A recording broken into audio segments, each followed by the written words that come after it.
Welcome to the Rock and Wellness Podcast, the show that takes you on a voyage to better health, wellness, and happiness that will rock your world. With me, Rachel Joy Olson, your host, your coach, and your biggest fan.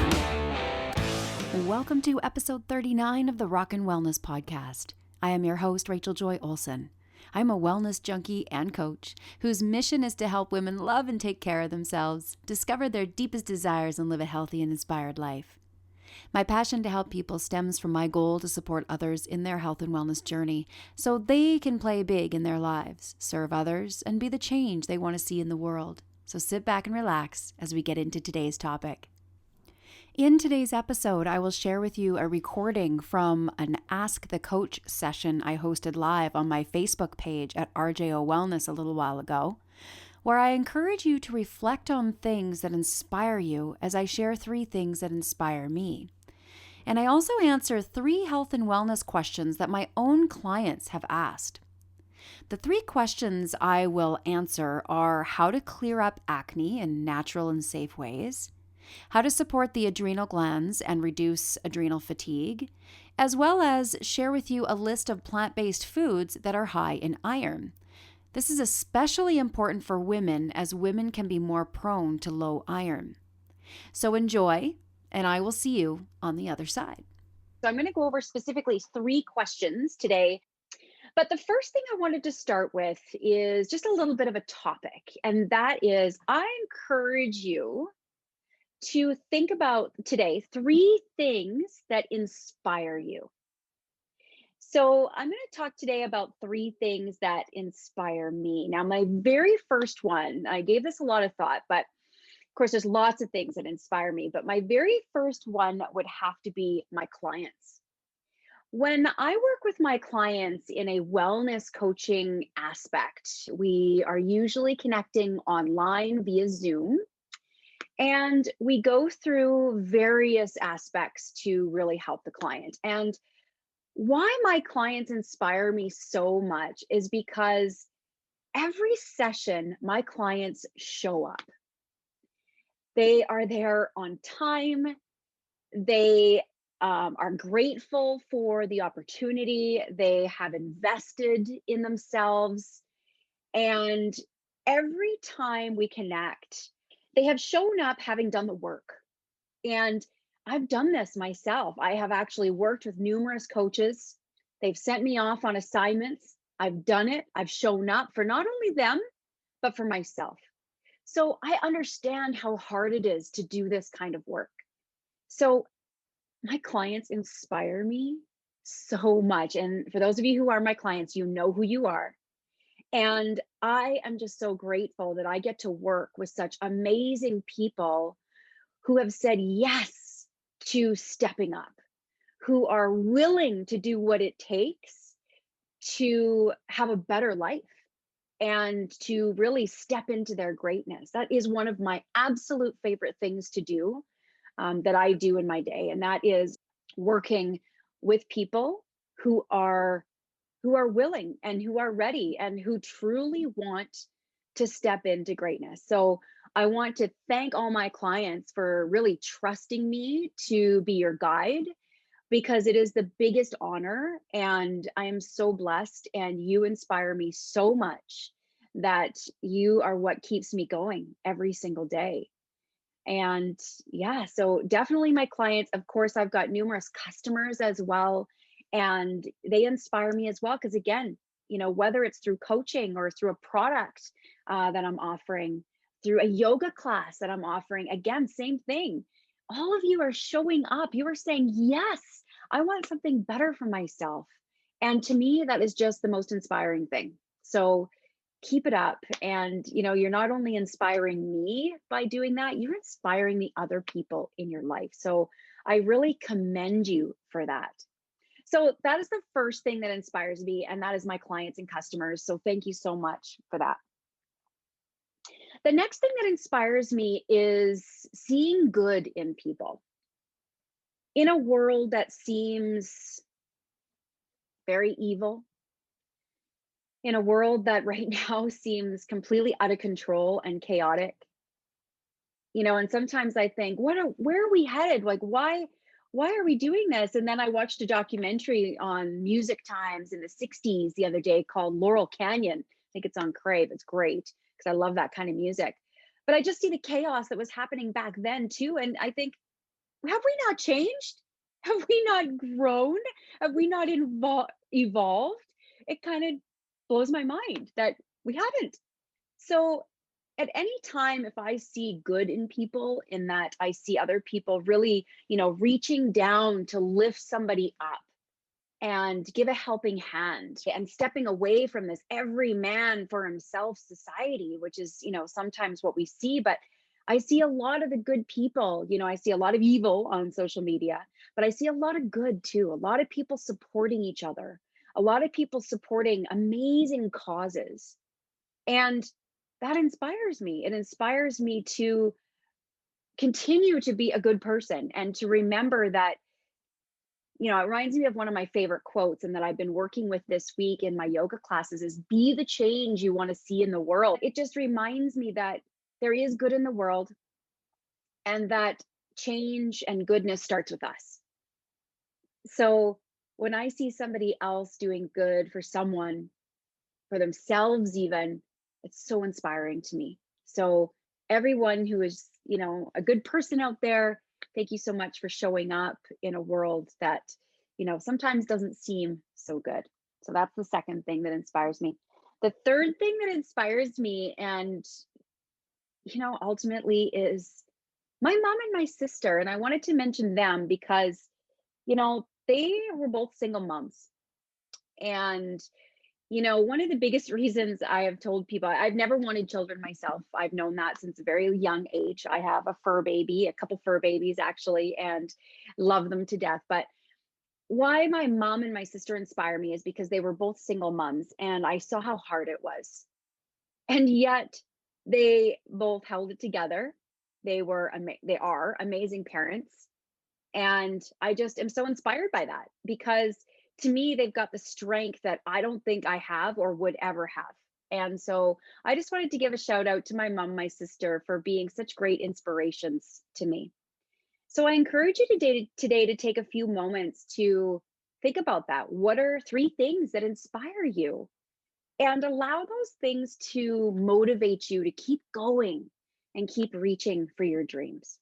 Okay, so let's get into some of the questions, but I'm going to answer three questions today that I have recently been asked. First one, the question was, what can I do to help with my skin or acne, so breakouts? Now, there's a lot of things that you can do. Now, basically skin is an organ. And when there's skin problems like acne or eczema or other skin problems like that, that's basically your body saying there's something going on internally and there's a lot of inflammation in me right now. So basically acne or any skin issues is a very important sign to pay attention to because it's saying that your body is in inflammation mode. And inflammation is never good. Inflammation is the cause of all disease. If there's no inflammation in the body, disease cannot exist. Okay, so we got to look at ways to reduce inflammation. Now, first and foremost, and I'll talk about it's probably the number one most important, and the one thing that people forget about is we've got to have proper hydration. 100%. Proper hydration is number one. So if you take your body weight and cut it in half, so your body weight in pounds, you take it in half, that's how many ounces you need to drink every day to stay properly hydrated. Another way you can tell if you're properly hydrated is that you're one of the biggest things is if your urine is clear, you're properly hydrated. Let's say you've got dry mouth, you're already dehydrated. Okay, let's say you have low energy or a headache, that's also a sign of dehydration. So really staying properly hydrated, what that hydration does is it cleans out or helps the body flush the toxins, all those things in there that might be causing inflammation. So number one thing to help with acne would be, or other skin issues, is hydration, drinking clean, filtered water, 100%. The second thing I would suggest to people, and that is the second most important, is diet. So, as I mentioned, acne and skin issues are the result of inflammation. So, we need to be eating an anti inflammatory diet. That is a diet that is rich in fruits and vegetables. So, whole foods in general, fruits and vegetables, legumes, whole grains, healthy fats such as nuts and seeds. So, whole foods, they're definitely going to be what you want to do for acne. Clean the diet up. Now, if you can't eat enough, I would suggest taking a whole food supplement. I used to get a lot of those little under the skin cysts, and I just don't get them anymore. Once in a while, I will if I've eaten something that I know I shouldn't, maybe too much junk food. But once the body has that underlying consistent nourishment to reduce that inflammation, watch the acne start to go away. Some really inflammatory foods. Number one culprit, dairy. Number two culprit, sugar. And I know a lot of people might say number three is gluten. I'm still mixed on that because I do follow some wonderful physicians, gut health physicians, and they say that we shouldn't be cutting out gluten unless it's in a processed food form, because gluten foods, such as, because gluten is wheat, rye, and barley. So, yes, wheat here in North America, unfortunately, is so genetically modified or hybridized, I should say, and changed. That might not be that good. But think about barley and rye in their whole form. Like a nice barley soup or something would be actually probably pretty good for you. And that is, of course, unless you have a gluten sensitivity. So you do want to get checked out. But whole food nutrition, key to clearing out toxins, key to keeping the digestive system healthy and releasing any stagnant toxic buildup or bad bugs. So, number two thing I would say to help with acne would be diet. Now, number three would be a healthy skincare regime. I learned this many years ago. I think I learned this in a modeling class when I was young. And taking care of your skin is important. Now, the very first thing is remember, our skin is an organ. So remember, whatever you put on your skin is going to be sucked in. So my skin's actually quite dry these days because we live in Calgary, or I live in Calgary, and it's so dry here. So I was thinking when I got up this morning, I'm like, wow, I put a really heavy, beautiful oil, yarrow palm usually on my skin at night, and it's quite greasy, or it seems greasy. It seems heavy, but in the morning, my skin is not greasy. It feels beautiful and soft. But I kind of remind myself, my body has just completely sucked in that oil. So what if there was a bunch of chemicals and additives added to my skincare? That would be going into my body, right? So we have to be really careful to know what we are putting on our body, and a nice clean skincare system. So your face wash, your toners, your moisturizers, really as clean as you possibly can get them as clean as you can. So if you're looking through ingredients and you can't understand something, or you don't really understand what something is, maybe don't use it, right? Or ask somebody what those things are, or look them up. So I use a very clean skincare system. I have used different ones over the years, and I think I've finally found one that I really love. But there's also some other just pure oils that you can use. Now, kind of my number one favorite for just right on breakouts is tea tree or melaleuca. And that's been used for probably centuries, I would say, on inflammation on the face. So anytime anybody asks me, it's tea tree for sure. Okay, because you can put it right on the inflammatory space, the acne on your skin, and it does help to reduce the bacteria. The next one would be frankincense. I love frankincense. Frankincense is considered the king of oils because it's so good for cellular health and, of course, overall your skin. So with frankincense, I like to put a little drop of frankincense oil on my moisturizer in the morning or before bed, whichever one I prefer, right on acne. And I also take 1 to 2 drops of frankincense internally, but please make sure if you are taking oils internally that they are certified pure therapeutic grade. So anything less than that cannot be taken internally. There's a few other oils that I love. Copaiba is another really great one that I'm just starting to really use myself. Lavender is an antihistamine, actually. So it can be taken internally, again, only if it's certified pure, and or right on the skin. So I have a cream that I like to use that actually is lavender infused, and I love it. It's beautiful. And then cedarwood is also another one that's used. So cedarwood, do not take that one internally. but cedarwood can go right on the face. You can add it to your moisturizer as well. So those are a few oils: frankincense, tea tree, copaiba, lavender, and cedar wood. And of course, a clean face wash, moisturizer, toner, really overall skincare system. So if you're looking for a new skincare system, reach out with me. Throw me a private message, and I'd be happy to share with you what it is that I'm using and what I recommend to all my clients. Okay, so that is how we help with acne.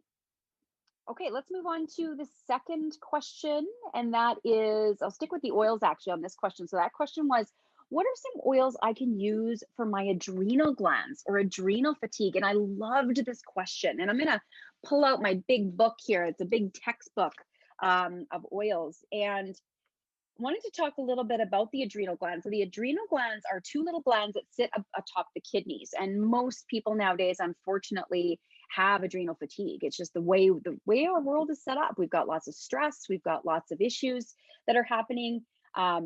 So we've got in the adrenal gland, okay, it is responsible, the medulla is responsible for producing adrenaline, okay, a hormone that controls blood pressure, heart rate, and sweating. The outer part of the adrenal gland is called the cortex. It is responsible for producing corticosteroids, or hormones that help control metabolism and help regulate inflammation, which we already talked about, right? So we will find that when we're stressed and under adrenal fatigue, we'll have a lot of inflammation, which of course, as we already talked about, isn't great. That also helps with water levels and levels of electrolytes such as sodium, potassium. Now, an imbalance in adrenal function can lead to other problems, okay, that major issues. So hopefully we're not reaching to them. So that can be Cushing's syndrome or Addison's disease. You might have heard them. So I would say the top 3 oils for supporting, and that's according to this textbook. So this is a textbook on essential oils. It's not coming from me or random opinions. This is a textbook on essential oils. And the top 3 are basil, rosemary, and clove. So really powerful healing oils. I actually have a blend that I use in my coffee every morning, and it has rosemary and clove in it. And it's a very anti-inflammatory blend, as well as helps support immunity. But some other things that you can do, of course, is a really good multivitamin or whole food supplement that's going to provide you with a rich source of vitamins and minerals, because when the body is fed properly, our organs are fed properly and it helps them function properly. So if you're unsure of kind of which ones to take, again, drop me a message and I would be happy to share with you the ones that I take and recommend to my clients. I've got a couple of different ones that I like to recommend, and then you can just kind of make a decision on which one's best for you. And then also an omega fatty acid complex. And I really highly recommend it from a plant-based source, but if you can find a high quality fish oil, I even hate to say that, but I know that some of you out there are okay with fish, and that's okay as well. I do have a couple of blends of plant-based and fish oil based that I recommend to people. So again, drop me a message. I'd be happy to share that with you. Because remember, for overall body function, we need to absolutely have a healthy body. Okay. So that are some of the oils and things that you can do for healthy adrenal glands. Now, one more question I'm going to answer here. And the question is, and this is, one of the things that I'm always concerned of, being a plant-based or vegan person, is, okay, here's the question. I have low iron. What foods can I eat to help? And that's such a great question. Now, number one, one of the biggest questions that I often get asked are, how are your iron levels? People are always worried about my iron levels because, number one, I'm a woman, and most women, unless there's of course an issue there or a genetic component that requires that results in having high iron, but most women have low iron levels or on the lower side. And also I'm vegan. So I am in a normal level. I'm on low end of the normal scale, but I am on a normal level. So biggest thing is we definitely want to get our iron levels checked before taking any sort of iron supplements. And I personally would encourage you to speak to a healthcare professional. A naturopath would be my preference on that, on if you should be taking an iron supplement and how much. Okay, so it's something that I personally don't like to recommend to people without them speaking to a doctor. So, but here's some foods, and I'm going to talk about plant-based foods that are high in iron. There are numerous foods in the plant-based world that are actually rich in iron that people don't realize. So here they are. Number one would be legumes. So that includes your lentils, your beans, such as chickpeas, your soy, okay, any of the legume family. Nuts, such as cashews, are high in iron. Seeds, lots of seeds are high in iron. So chia, flax, hemp, and pumpkin. So I usually recommend to my clients that they take chia, flax, and hemp every single day, at least a tablespoon. Vegetables such as kale, really rich in iron. Fruits such as dried apricots, figs, and raisins are high in iron. And then whole grains such as quinoa. Okay, quinoa is kind of what's called a pseudo grain, but quinoa is also high in iron. So lots of really great foods there that those of you who are plant-based, and even if you're not plant-based, I mean, these are all whole food nutrition products that we should be eating on a daily basis anyway, regardless of our diet. So there you have it. I hope you found value in this episode and had some of your questions answered. If you did, please share it with your friends. And remember, this podcast can be found on my website at rjowellness.com/podcast and Spotify. Until next time, my friends, keep rocking your wellness. Thanks for joining me on this episode of the Rockin' Wellness Podcast. Make sure to visit my website at www.rjowellness.com, where you can subscribe to the show and check out all the show notes. While you're at it, if you found value in this podcast, if you'd simply tell a friend about it, that would help out too. You may choose to join the R.J.O Wellness community to take advantage of the freebies, courses, and coaching that will take your voyage to the next level, or support this podcast with your monthly membership. Until next time, my friends, keep rocking your wellness.